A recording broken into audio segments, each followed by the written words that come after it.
Welcome back to Autism at Home. This lesson is the first tip to setting up your home. Safety comes first. Safety is everything when it comes to children. What more for children on the autism spectrum? The number one cause of death for children with autism below the age of 14 is actually drowning, which is approximately 90% of the deaths associated with wandering or bolting. Additionally, when parents put the necessary precautions to child-proof the home, children can become way more independent. This is very important, especially when it comes to children on the spectrum. And last but not least, from Unit 2, we learned extensively on the prevention of behaviors and how the home environment needs to be set up in a way that prevents behaviors as much as possible. So start by taking extra precautions with common features around your home. Beginning with entrances and exits, you want to ensure these are firmly closed and locked at all times, so children are not able to slip out on their own. Consider investing in some baby locks for the top of the doors so the child cannot open the door themselves to run out.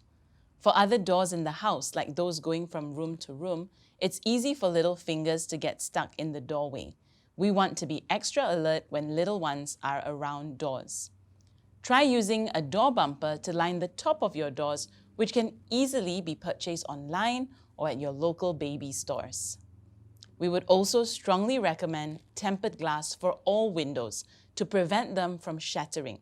This is particularly important for children who may hit the glass in frustration or aggression. Now, if you live in a place with staircases, baby gates are a great way to prevent little children from climbing up and down whenever they want to, which can be dangerous for them. Additionally, install anti-slip grip on the edges of the staircases to prevent slipping. Plug points and electronic points are particularly dangerous. Many children with autism may not only enjoy playing with the switches, but sticking their fingers in the plug points. Ensure these are blocked with plug socket covers and any cords or wires are kept out of the way or taped to the ground. Now, sharp corners can be found in every corner of the house. Be sure to install some corner bumper pads to prevent accidents for your little ones who may bump into them, especially if they are having a challenging behavior. Now, do try to wipe up puddles of water immediately to prevent anyone from slipping and falling. Implement anti-slip mats under your usual mats in the bathrooms and kitchens too.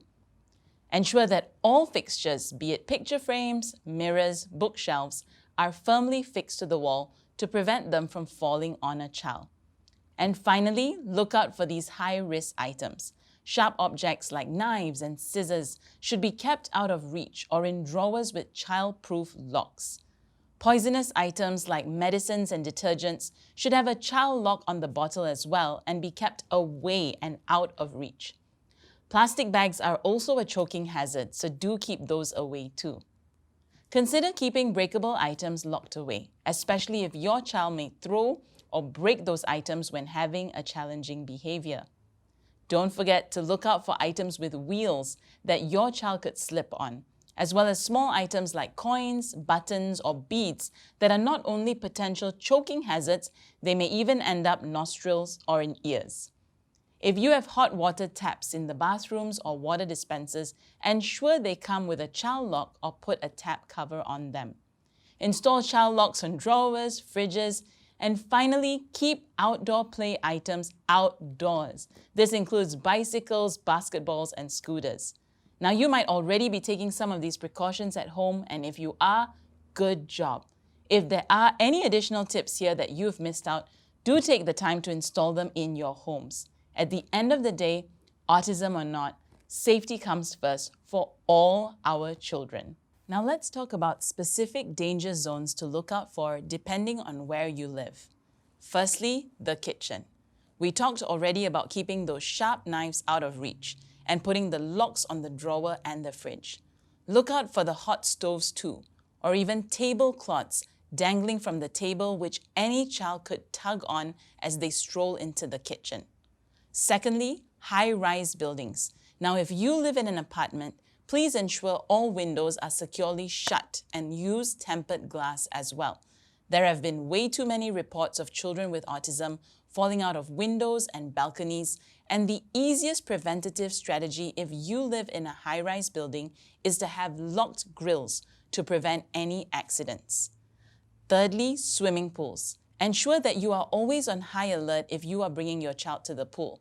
Now, if you have a pool in your home or condo, again, ensure that the preventative measures are in place. For example, the swimming pool gate or ensuring doors to access the pool are securely locked. Finally, cars. Ensure the child lock and window locks are turned on in your car. Use car seats that are age appropriate. And parents, do model wearing the seatbelt at all times too. Try not to allow your child to practice any behaviors you do not want to encourage. For example, sitting at the wheel or walking around inside the car or putting their head out of the window. Child safety should not be an option, even if your child throws a tantrum.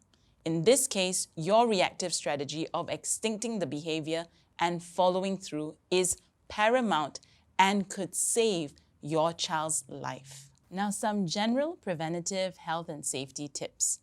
Do check if you have taken the necessary fire safety measures, such as working smoke alarms, fire extinguishers that are not expired, as well as a fire escape plan.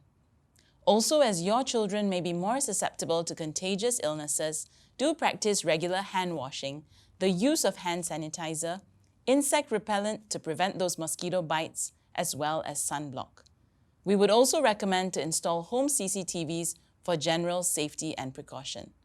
Finally, if you plan to hire any nanny, therapist, or caregiver to work in your home, please be sure to screen them carefully for any history of medical or mental health illness. A thorough medical check would include a blood test to ensure the staff member does not have hepatitis B nor HIV, as well as physically fit to be able to carry out this role.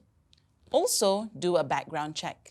In Malaysia, all our staff need to get basic police clearance, a certificate of good conduct from the Ministry of Foreign Affairs, as well as the Sexual Offences Against Children screening system by the Department of Social Welfare here in Malaysia. Additionally, all childcare workers should have training in first aid, as well as fire evacuation, and if necessary, managing seizures. Finally, we recommend to always have another adult at home, as well as to install home CCTVs that can help monitor and inspect your homes from the apps on your very own phone. And so we've come to the end of our video on health and safety, and there certainly was a lot to cover and take in. Now it's your turn. Download the free safety audit list in the article below. Do a safety audit of your own home. Check through if you have all the necessary safety precautions in place for your child. And I'll see you in our next lesson, Establishing Structure in the Home.